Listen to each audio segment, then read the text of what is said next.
The Night by Bradbury. You are a child in a small town. You are, to be exact, 8 years old, and it is growing late at night. Late for you, accustomed to bedding in at 9 or 9:30. Once in a while perhaps begging Mom or Dad to let you stay up later to hear Sam and Henry on that strange radio that is popular in this year of 1927. But most of the time, you are in bed and snug at this time of night. It is a warm summer evening. You live in a small house on a small street in the outer part of town where there are few street lights. There is only one store open, about a block away, Mrs. Singer's. In the hot evening, Mother has been ironing the Monday wash, and you have been intermittently begging for ice cream and staring into the dark. You and your mother are all alone at home in the warm darkness of summer. Finally, just before it's time for Mrs. Singer to close her store, Mother relents and tells you, "Run and get a pint of ice cream, and be sure she packs it tight." You ask if you can get a scoop of chocolate ice cream on top, because you don't like vanilla, and Mother agrees. You clutch the money and run barefooted over the warm evening cement sidewalk under the apple trees and oak trees toward the store. The town is so quiet and far off, you can only hear the crickets sounding in the spaces beyond the hot indigo trees that hold back the stars. Your bare feet slap the pavement. You cross the street and find Mrs. Singer moving ponderously about her store, singing Yiddish melodies. "Pint ice cream?" she says. "Chocolate on top?" "Yes." You watch her fumble the metal top off the ice cream freezer and manipulate the scoop, packing the cardboard pint chock full with chocolate on top, yes. You give the money, receive the chill, icy pack, and rubbing it across your brow and cheek, laughing, you thump barefootedly homeward. Behind you, the lights of the lonely little store blink out, and there is only a street light shimmering on the corner, and the whole city seems to be going to sleep. Opening the screen door, you find Mom still ironing. She looks hot and irritated, but she smiles just the same. "When will Dad be home from lodge meeting?" you ask. "About 11:30 or 12, Mother replies. She takes the ice cream to the kitchen, divides it. Giving you your special portion of chocolate, she dishes out some for herself, and the rest is put away. "For Skipper and your father when they come." Skipper is your brother. He is your older brother. He's 12 and healthy, red-faced, hawk-nosed, tawny-haired, broad-shouldered for his years, and always running. He is allowed to stay up later than you, not much later, but enough to make him feel it is worthwhile having been born first. He is over on the other side of town this evening to a game of kick the can and will be home soon. He and the kids have been yelling, kicking, running for hours, having fun. Soon he will come clomping in, smelling of sweat and green grass on his knees where he fell, and smelling very much in all ways like Skipper, which is natural. You sit enjoying the ice cream. You are at the core of the deep, quiet summer night. your mother and yourself and the night all around this small house on this small street. You lick each spoon of ice cream thoroughly before digging in for another. And Mom puts her ironing board away and the hot iron in its case, and she sits in the armchair by the phonograph, eating her dessert and saying, "My lands, it was a hot day today. It's still hot. Earth soaks up all the heat and lets it out at night. It'll be soggy sleeping." You both sit there listening to the summer silence. The dark is pressed down by every window and door. There is no sound because the radio needs a new battery, and you have played all the Knickerbocker Quartet records and Al Jolson and 2 Black Crowes records to exhaustion. So you just sit on the hardwood floor by the door and look out into the dark, dark, dark, pressing your nose against the screen until the flesh of its tip is molded into small, dark squares. "I wonder where your brother is," Mother says after a while. Her spoon scrapes on the dish. "He should be home by now. It's almost 9:30. "He'll be here," you say, knowing very well that he will be.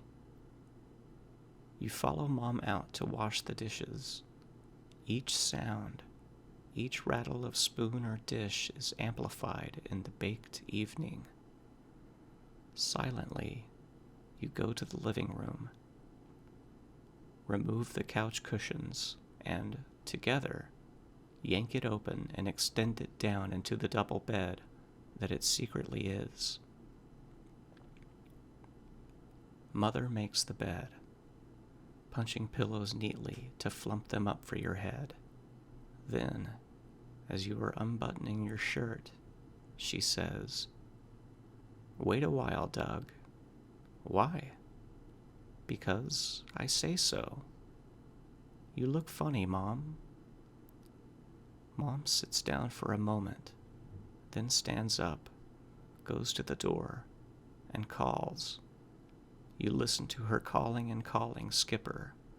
"Skipper, Skipper," over and over. Her calling goes out into the summer warm dark and never comes back. The echoes pay no attention. "Skipper, Skipper, Skipper, Skipper." And as you sit on the floor, a coldness that is not ice cream, and not winter, and not part of summer's heat, goes through you. You notice Mom's eyes sliding, blinking, the way she stands undecided and is nervous, all of these things. She opens the screen door. Stepping out into the night, she walks down the steps and down the front sidewalk under the lilac bush. You listen to her moving feet. She calls again. Silence. She calls twice more. You sit in the room. Any moment now Skipper will reply from down the long, long, narrow street. "All right, Mom. All right, Mother. Hey." But he doesn't answer, and for 2 minutes you sit looking at the made-up bed, the silent radio, the silent phonograph, at the chandelier with its crystal bobbins gleaming quietly, at the rug with the scarlet and purple curlicues on it. You stub your toe on the bed purposely to see if it hurts. It does. Whining, the screen door opens, and Mother says, "Come on, Shorts, we'll take a walk." "Where to?" "Just down the block. Come on. Better put your shoes on, though. You'll catch cold." "No, I won't. I'll be all right." You take her hand. Together you walk down St. James Street. You smell roses in blossom, fallen apples lying crushed and odorous in the deep grass. Underfoot, the concrete is still warm, and the crickets are sounding louder against the darkening dark. You reach a corner, turn, and walk toward the ravine. Off somewhere, a car goes by, flashing its lights in the distance.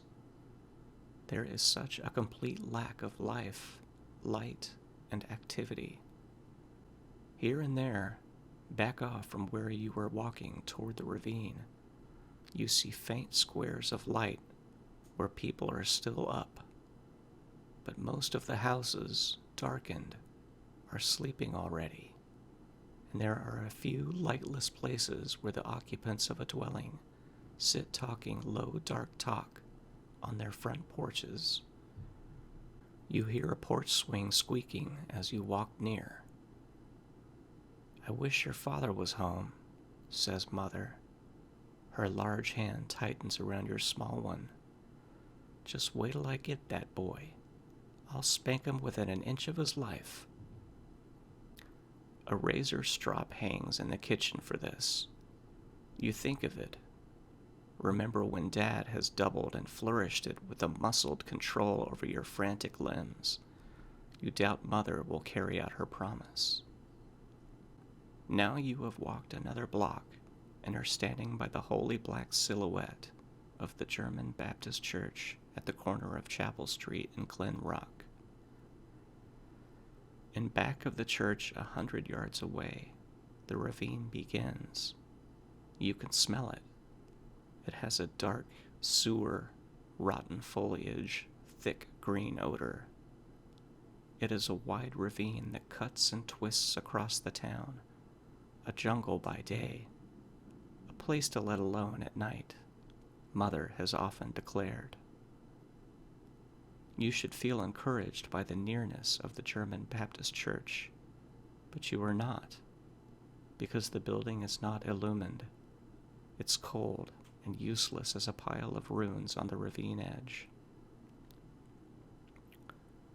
You are only 8 years old. You know little of death, fear, or dread. Death is the waxen effigy in the coffin when you were 6 and Grandfather passed away, looking like a great fallen vulture in his casket, silent, withdrawn. No more to tell you how to be a good boy.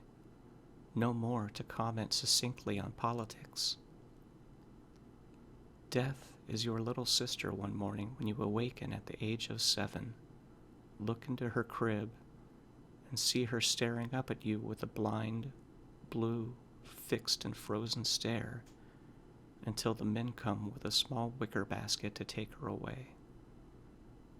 Death is when you stand by her high chair 4 weeks later and suddenly realize she'll never be in it again, laughing and crying, and make you jealous of her because she was born. That is death. But this is more than death. This summer night, waiting deep in time and stars and warm eternity, it is an essence of all the things you will ever feel or see or hear in life again, being brought steadily home to you all at once. Leaving the sidewalk, you walk along a trodden, pebbled, weed-fringed path to the ravine's edge. Crickets, in loud, full drumming chorus now, are shouting to quiver the dead. You follow obediently behind brave, fine, tall Mother, who is a defender of all the universe. You feel braveness because she goes before, and you hang back a trifle for a moment, and then hurry on too. Together then, you approach, reach, and pause at the very edge of civilization. The ravine.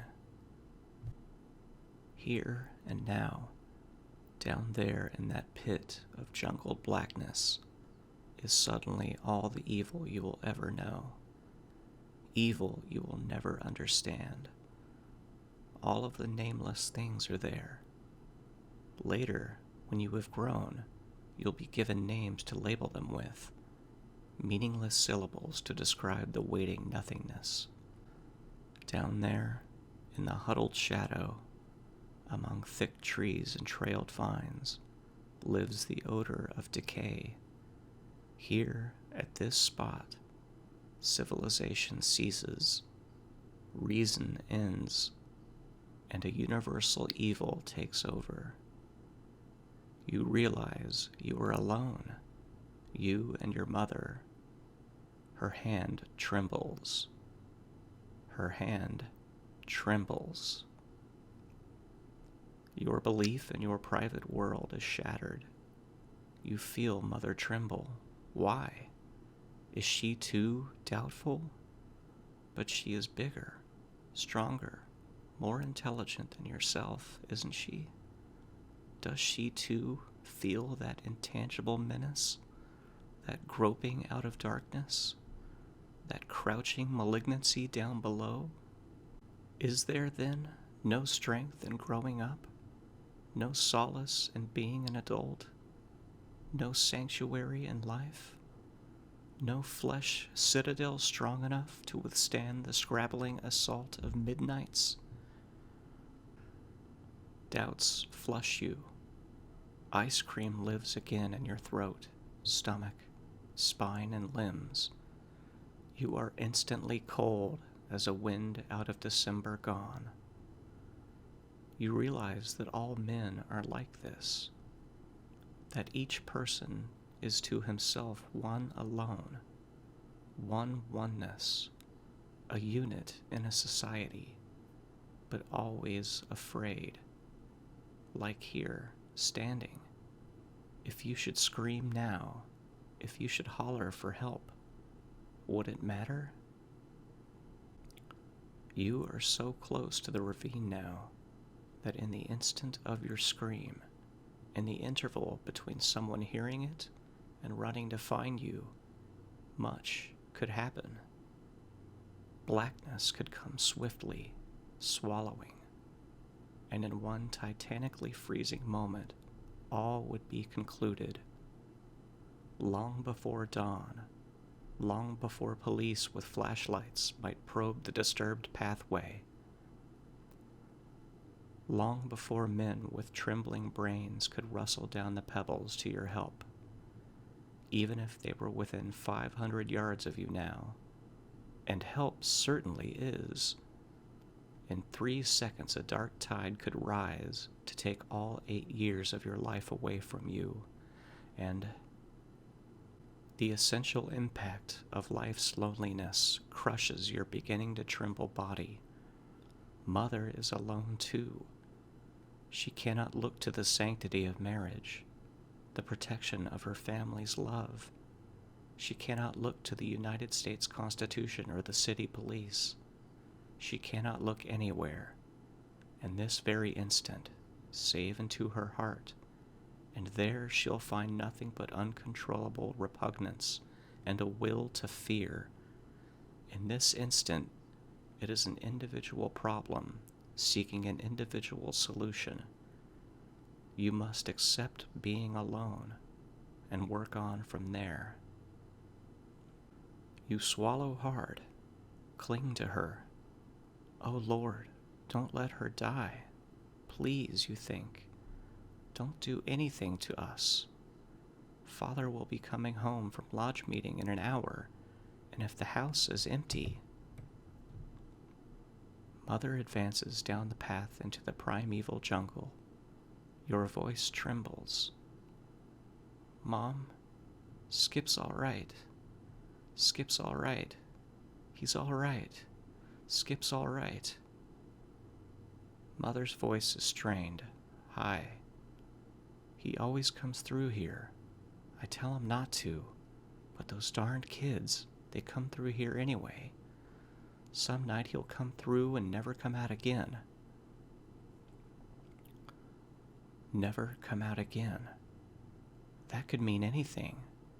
Tramps, criminals, darkness. Accident? Most of all, death. Alone in the universe. There are a million small towns like this all over the world. Each as dark, as lonely, each as removed, as full of shuddering and wonder. The reedy playing of minor key violins in the small town's music, with no lights but many shadows. Oh, the vast swelling loneliness of them, the secret damp ravines of them. Life is a horror lived in them at night, when at all sides sanity, marriage, children, happiness are threatened by an ogre called death. Mother raises her voice into the dark. "Skip! Skipper!" she calls. "Skip! Skipper!" Suddenly, both of you realize there is something wrong. Something very wrong. You listen intently and realize what it is. The crickets have stopped chirping. Silence is complete. Never in your life a silence like this one so utterly complete. Why should the crickets cease? Why? What reason? They have never stopped before. Not ever. Unless something is going to happen. It is as if the whole ravine is tensing, bunching together its black fibers, drawing in power from all about sleeping countrysides for miles and miles, from dew-sodden forests and dells and rolling hills where dogs tilt heads to moons. From all around, the great silence is sucked into one center, and you at the core of it. In 10 seconds now, something will happen. Something will happen. The crickets keep their truce. The stars are so low you can almost brush the tinsel. There are swarms of them, hot and sharp. Growing the silence. Growing the tenseness. Oh, it's so dark, so far away from everything. Oh, God. And then, way off, across the ravine. "Okay, Mom. Coming, Mother." And again. "Hi, Mom. Coming. Mom." And then the quick scuttering of tennis shoes patting down through the pit of the ravine as 3 kids come dashing, giggling. Your brother Skipper, Chuck Redman, and Augie Bartz, running, giggling. The stars suck up like the stung antennae of 10 million snails. The crickets sing. The darkness pulls back, startled, shocked, angry, pulls back, losing its appetite at being so rudely interrupted as it prepared to feed. As the dark retreats like a wave on a shore, 3 kids pile out of it, laughing. "Hi, Mom. Hi, Shorts. Hey."